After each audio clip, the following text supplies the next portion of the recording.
La vidéo d'aujourd'hui va s'adresser à Samuel Eto'o, le footballeur camerounais. C'est la deuxième du genre que je fais pour l'interpeller sur un sujet, et elle est d'autant plus pertinente que certaines des choses que nous craignions ont fini par se reproduire. On a toujours constaté que nos personnalités publiques au Cameroun, les plus populaires du moins, sont très rapides à compatir des malheurs qui arrivent aux autres, mais sont curieusement aux abonnés absents quand les mêmes malheurs nous arrivent, et ça a toujours été quelque chose que nous ne comprenons pas. Il s'avère donc que le 8 février, un séisme très puissant, on parle de 7,8 sur l'échelle de Richter, a frappé le Moyen-Orient, le Proche-Orient, la Turquie et la Syrie étant particulièrement touchés, et donc Samuel Eto'o a trouvé qu'il était nécessaire qu'il s'exprime dessus et qu'il appelle à la prière pour justement les sinistrés. Parce que oui, c'est une grande tragédie et elle a entraîné le bilan actuel, d'après ce que j'ai lu, fait état de 16 000 morts. Il paraît que le bilan va s'alourdir encore puisqu'il y a des gens cachés dans les décombres. Je considère qu'il a raison de compatir à la souffrance de ces gens. Ce sont des humains, c'est horrible, c'est-à-dire une humeur de la nature comme celle-là fait que ça ne peut être que le chaos, la désolation, la tristesse. Les familles sont endeuillées et ce n'est pas évident du tout. Il faut compatir pour la disparition des humains où qu'ils soient. Il faut avoir un cœur pour les tragédies qui touchent la planète. Donc c'est bien. Maintenant, ce que nous, on ne comprend pas, c'est que dans le cas du Cameroun, le même Samuel Eto'o a toujours estimé qu'il n'était pas nécessaire de compatir pour justement la disparition tragique d'un journaliste qui d'ailleurs actuellement est en train de traumatiser le Cameroun tout entier, où nous n'arrivons pas à comprendre comment des humains peuvent prendre un autre être humain, le découper en morceaux, le sodomiser, lui faire manger des excréments, l'assassiner et y aller le jeter comme un malpropre, comme un animal à la lisière de la ville. Et voilà, c'est un problème d'État parce que les suspects qui sont voilà, accusés d'avoir commandité l'assassinat, d'avoir commis l'assassinat, sont des acteurs parapolitiques et politiques très puissants, des hommes d'affaires, des magnates de la finance et des patrons des services de renseignement, voilà, les unités les plus hautes de la République en matière de surveillance policière. Donc c'est un crime d'État, c'est un crime qui est en fait symptomatique des crimes qui touche souvent notre pays, où il y a une impunité générale qui a fini par effrayer toute une génération, où on a perdu l'intérêt pour la politique, on a perdu l'intérêt pour l'engagement, parce qu'on sait que quand on va fustiger la prévarication financière des malfrats en cravate qui sinistrent la fortune publique, lorsqu'on va critiquer la malgouvernance, on va se faire assassiner. Il est de la responsabilité des acteurs politiques, surtout quand ils sont très appréciés, comme Samuel Eto'o, il est de leur responsabilité de mettre à contribution leur popularité pour que la pression soit maximale sur les acteurs politiques qui ont le pouvoir de régler cela. C'est à ça que sert l'affluence, c'est à ça que sert l'audience, c'est-à-dire se battre pour des causes quotidiennes. Et toutes les causes, ce n'est pas un choix. Les personnalités politiques au Cameroun ne comprennent pas qu'elles ne s'appartiennent plus à elles-mêmes. Elles se disent que je peux choisir mes combats, je peux... Non, tu ne peux pas. Une personnalité publique doit s'exprimer sur tous les éléments d'importance qui, justement, touchent le pays, touchent la nation. Ce n'est pas un accident, ce n'est pas un meurtre commis par des agresseurs dans un quartier. Non, c'est la manifestation vivante, ou plutôt morte, d'un système qui a toujours tué des gens qui essayaient d'œuvrer pour un Cameroun meilleur et qui a toujours mis à l'aise des gens qui soutenaient le pouvoir. Et je ne suis pas d'accord que nos enfants grandissent dans ce pays. Et voilà, Samuel Eto'o a des enfants, certainement maintenant, il préfère les voir grandir en Occident que de les voir grandir au Cameroun parce que le cadre en Occident est meilleur aussi bien sur le plan infrastructurel que sur le plan des opinions. Et si tu veux grandir au pays de manière à ne pas être inquiété, il faut voilà, te garantir que tu es du côté du régime et voilà, tu auras moins d'ennuis. Sauf que les règlements de compte entre les hommes d'affaires proches du régime font que plus personne n'est à l'abri puisqu'ils se charcutent entre eux et on a quelqu'un comme Martinez qui a soutenu Paul Biya et qui malgré tout a été assassiné. Donc, personne n'est à l'abri. Donc, il s'agit de construire la nation. Donc, voilà, il s'agit de bâtir un Cameroun semblable à l'Italie, à la France, à l'Espagne, où Samuel Eto'o a vécu, et où, voilà, il fait plus ou moins bon vivre du point de vue de la liberté d'expression. Je trouve donc que c'est un problème que Samuel Eto'o ne parle pas de cette histoire et on a l'impression qu'il nargue d'ailleurs les gens qui lui demandent de s'exprimer sur ces cas-ci, sur le cas Martinez Zogo. On a toujours trouvé curieux qu'il ne s'exprime pas et des gens nous ont dit bon, en fait, il n'est pas, voilà, la justice fait son travail, laissons-le, il n'est pas obligé d'en parler et tout, mais il n'était pas obligé de parler pour la Turquie et la Syrie non plus. Lorsqu'il y a le meurtre de George Floyd, lorsqu'il y a Charlie, lorsqu'il y a les incidents ailleurs, ces pays-là ont aussi une justice. On peut aussi bien dire on se tait et on laisse la justice faire son travail et débusquer les assassins. Mais nos stars, justement, Samuel Eto'o et autres, ils en parlent. Pourtant, il y a la justice là-bas. Pourtant, la justice n'a pas besoin d'eux. Mais ils en parlent pour alerter l'opinion sur les questions de racisme et les questions de mépris de l'autre et tout. Mais ce n'est pas normal de ne pas le faire dans son pays. Charité bien ordonnée commence par soi-même. D'autant plus qu'en Syrie et en Turquie, c'est ce que j'appelais une humeur de la nature, c'est-à-dire c'est un mouvement, voilà, c'est la conséquence de la tectonique des plaques. Là, on est renvoyé à nos cours de sciences du secondaire. On dit que lorsqu'il y a, voilà, sur lorsque une plaque plus lourde glisse sous une plaque plus légère, c'est un peu comme lorsque vous avez vos mains qui se frottent l'une contre l'autre et l'accumulation de l'énergie par chacune des mains qui veut pousser l'autre dans son sens fait qu'à un moment donné, il y a une qui va céder. Et lorsque ça cède, il y a le fameux bang, puisque l'une des plaques lâche et la terre se soulève. Imaginez vous posez une fourmi sur votre main et vous appuyez comme ça à un moment donné, voilà. Quand ça lâche, votre main se lève, la fourmi aura l'impression que c'est la fin du monde. Donc, il se passe la même chose sur Terre. Nous sommes des fourmis à l'échelle de la planète, ce qui fait que lorsque ça arrive, la Terre tremble, lorsque ça arrive, nous sommes, voilà, nous le ressentons avec une grande violence. C'est ce qu'on appelle les zones de subduction, quand une plaque glisse sous une autre, et que, voilà, au niveau de la surface, la rigidité de la croûte fait que le frottement, il est plus lourd que dans le manteau, dans les couches internes de l'écorce terrestre. Donc, il n'y a pas à prier pour la Syrie ou la Turquie, on peut prier pour les âmes des défunts et tout, mais c'est au pouvoir public de s'arranger à ne plus loger les populations sur des lignes de faille. Donc en fait là, le problème est identifié et on peut le résoudre, on peut délocaliser les populations et élaborer un meilleur système de prévention pour que cela n'arrive plus. Par contre, au Cameroun, c'est une mafia totalement perverse qui s'est arrogé le droit de vie et de mort sur nos concitoyens et c'est quelque chose qu'on ne peut pas accepter. Et ce qu'on ne peut pas accepter, c'est qu'un footballeur regarde ça et ne fasse rien.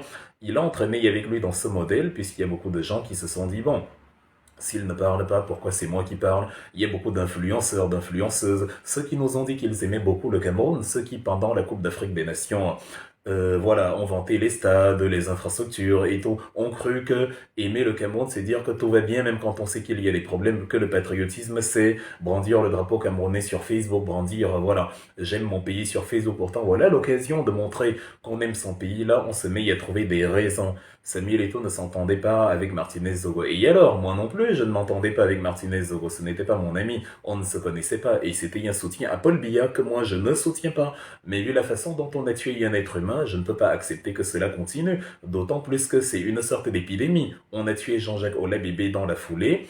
On a tué un greffier il y a quelques heures d'ailleurs dans la région de l'Ouest, toujours retrouvé charcuté comme ça et retrouvé dans le coffre d'une voiture. Donc, on tue au Cameroun pour des règlements de compte et c'est le travail de ceux qui ont la popularité de parler justement contre ça. Samuel Eto'o a une audience de 14 millions de personnes sur Facebook. C'est la personne la plus suivie du Cameroun, la personne à la plus forte audience. Et je considère que c'est de la haute sorcellerie de parler de la Turquie et de la Syrie et de ne rien dire sur une tragédie qui touche le pays, une tragédie sociale qui est le symptôme justement d'une société en décrépitude où des hommes d'affaires peuvent décider de tuer des gens qu'ils n'aiment pas.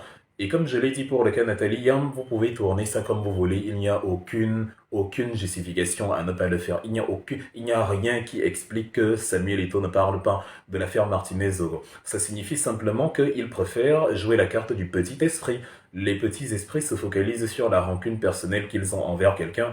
Je n'aimais pas Martinez-Zogo et donc on l'a tué et alors je vais pas en parler, c'était pas mon ami. Donc on ne défend pas la vie humaine, on se dit bah tant que ça arrive à mes ennemis, ça va. Pourtant, ça peut arriver à n'importe qui. C'était un soutien à Paul Biya.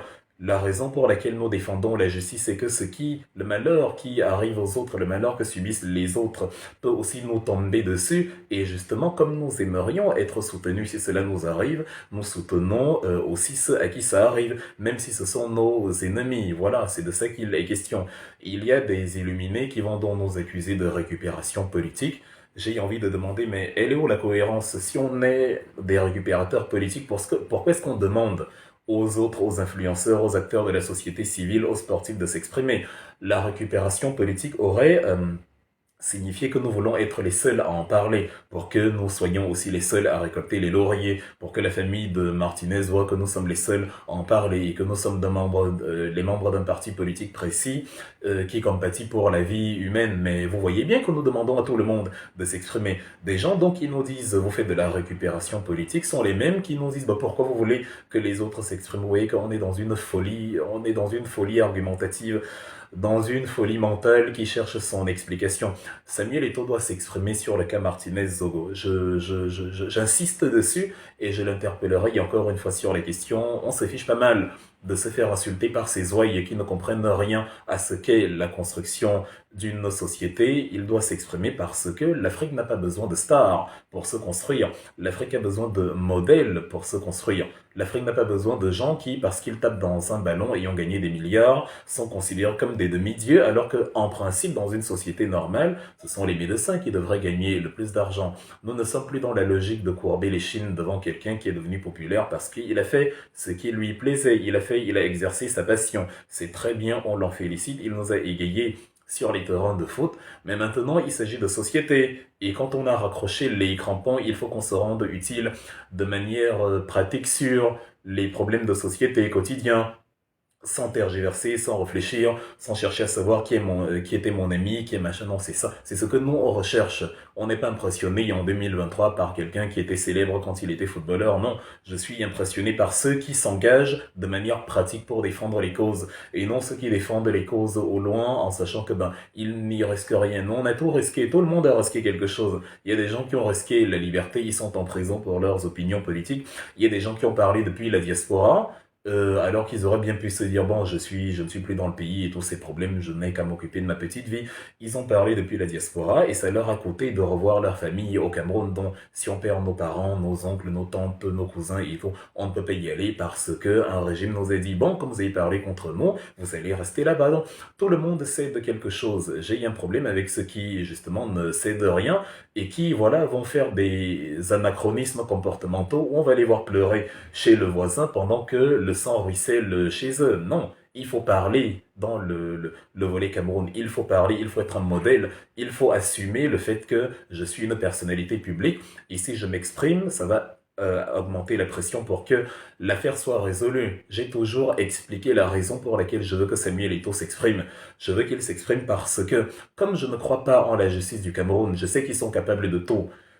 Pour l'instant, Biya est en train de me surprendre sur ce dossier positivement parce que ceux que je soupçonne d'être les criminels à une probabilité de 400%, ils sont actuellement en garde à vue, ils sont actuellement en détention, donc ça m'arrange totalement. Mais je veux qu'ils soient coffrés pour l'éternité, tous autant qu'ils sont, et qu'aucun d'eux ne ressorte de là, parce qu'ils pourrissent la société et on doit coffrer tous ceux qui détruisent le vivre ensemble. Donc, je veux donc que Samuel Eto'o s'exprime parce que s'il le fait, ça va accentuer la tension internationale, ça va accentuer la pression dessus et ça va rendre encore plus improbable le fait que ces gens-là soient libérés. Je ne vois pas ce qui est difficile à comprendre dedans.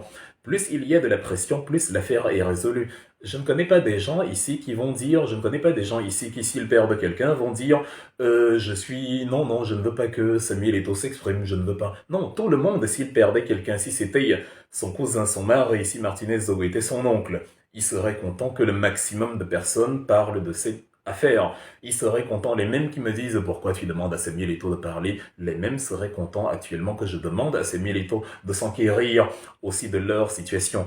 Nous, on est un parti politique d'opposition et on se dit, si on veut gouverner le Cameroun demain ou si on veut que notre parti gouverne le Cameroun, parce que j'ai pas dit que c'est moi qui allais diriger quoi que ce soit, mais si le parti qui a cette idéologie-là dirige le Cameroun, je veux que justement ce soit un parti qui compatit à la souffrance des autres, même si ils sont d'une autre formation politique. C'est ça, l'humanisme, c'est ça que nous prenons. Nous ne pouvons pas vouloir faire partir le système actuel et y avoir des comportements identiques à ceux du système actuel. Non, la construction nationale, ce n'est pas ça. Donc, s'il ne le savait pas encore, Samuel Eto'o a l'obligation d'en parler.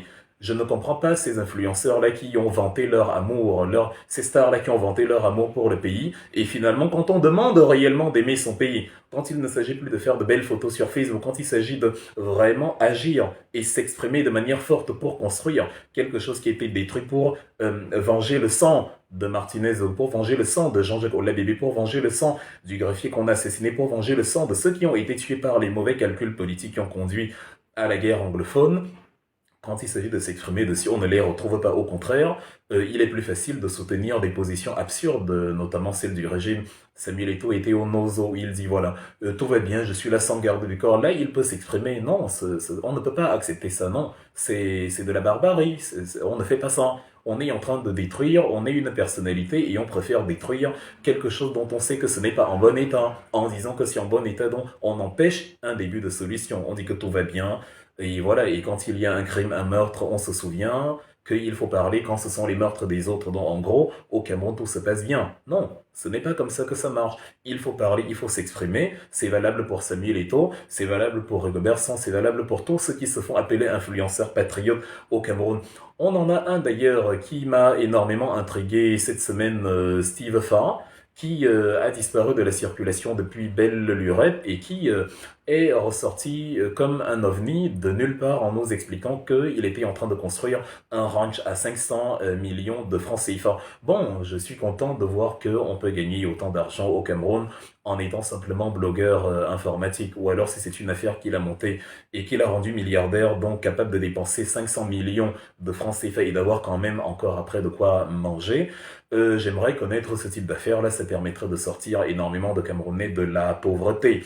En espérant donc que ce ne sont pas les lignes 57, 94 et 65, j'ai été quand même intrigué par le mécanisme par lequel il est revenu pour parler de l'affaire Martinez-Zogo. Et c'est là qu'on voit le cynisme dans l'esprit de nos concitoyens, parce que un pasteur ivoirien qu'on n'a jamais vu dans une église le dimanche, qui est plus présent sur Facebook que dans la réalité, il a organisé une sorte de jeu pervers avec Steve Farr où ils se sont dit la veille, pour faire la promotion de ton ranch, moi je vais t'inviter à parler de l'affaire Martinez, parce que beaucoup de gens disent que tu ne parles pas et tout, voilà. Moi je vais t'inviter à en parler et comme ça tu prépares une bonne vidéo demain, une vidéo soi-disant d'excuses, et les gens vont énormément regarder et comme ça fera une bonne pub pour ton ranch. Et donc il l'a fait. Et il a parlé de l'affaire Martinez pendant 3 secondes. Déjà, c'est assez surprenant que quelqu'un nous dise que comme il était en train de construire une maison, il n'a pas eu le temps d'écrire sur Facebook justice pour Martinez, ou alors je veux que les coupables soient incarcérés et je veux que l'État ne se laisse pas corrompre par des hommes d'affaires véreux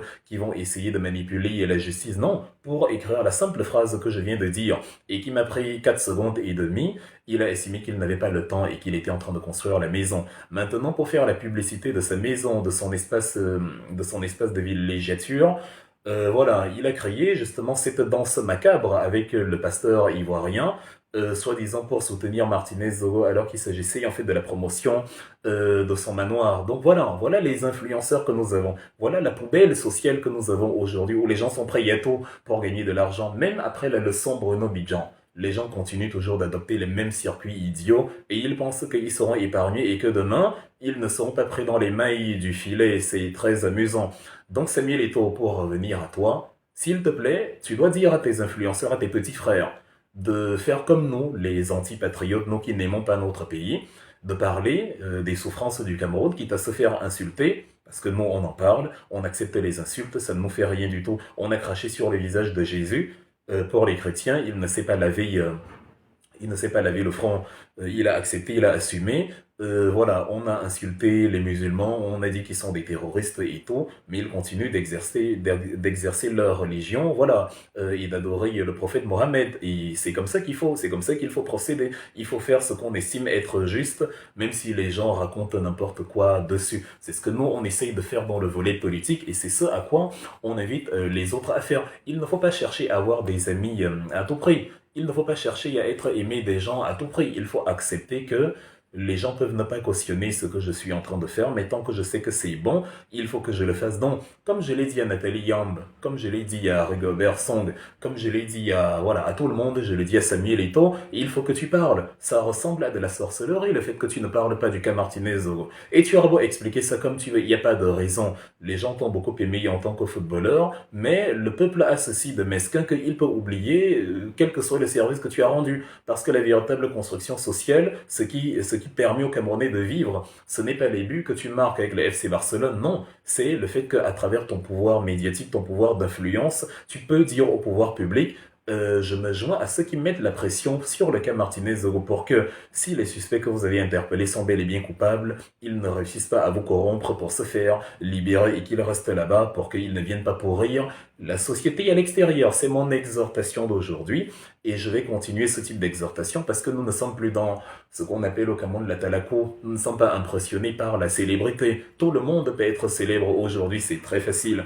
J'ai publié une vidéo, une petite photo, je suis couché avec énormément de barquettes de nourriture. J'ai 26 000 j'aime sur cette photo-là, c'est supérieur à certaines photos publiées par des stars du ballon rond. Donc en fait, il suffit de publier des pitreries pour être célèbre. Donc si c'est ce qu'on voulait faire, ce serait très facile. On ne serait pas en train de publier des vidéos de 20 minutes qui parlent politique et où on sait que les gens ne vont pas autant les regarder que les vidéos des jeunes filles qui affichent leur poitrine. Donc, étant donné que la célébrité, à n'importe quel prix, d'une façon ou d'une autre, est à portée de tout le monde aujourd'hui, nous ne sommes pas impressionnés par la célébrité. Nous ne sommes les lèche-bottes de personne. S'il y a une personnalité publique qui a l'audience et qui peut parler pour mettre la pression, parce que je n'ai aucune envie de voir les assassins de Martinez en liberté. Je n'ai aucune envie de les voir non nargués alors qu'ils ont tué un être humain d'une manière bestiale. Je n'ai aucune envie d'avoir un pays, le Cameroun, pour mes enfants, pour mes petits frères, pour ma famille qui est là-bas.